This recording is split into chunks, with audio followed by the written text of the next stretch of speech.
Ilan pa kayang high-tech na bagay sa lungsod ang hindi natin alam? Ilang araw lang akong hindi lumabas, parang napag-iwanan ako ng mundo. Itong kaulitan ko ang siya. Kaya bang sikilan na Songda at Songer? Naku, baka ito ang dahilan kung bakit ayokong pumunta sa siyudad.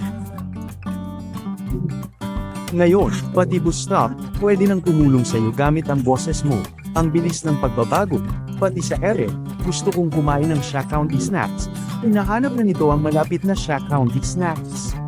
Nakakatakot, pero hindi ko inasahan na mas maganda pa ang banyo sa Nanjing kaysa sa bahay ko.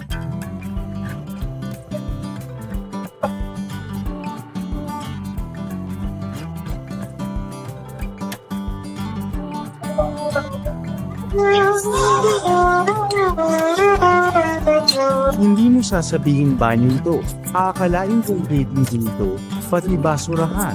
Pwede nang malaman kung anong klaseng basura ang hawak mo gamit ang boses mo.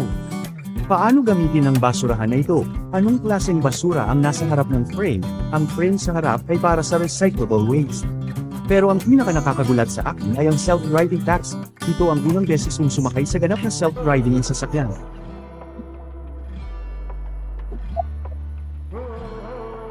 Kung makasalubong ko ang ganitong kotse sa kalagitnaan ng gabi, baka matakot ako ng gusto. May tanong ako, kung magka-aksidente ang self-driving na sasakyan, kanino mapupunta ang responsibilidad?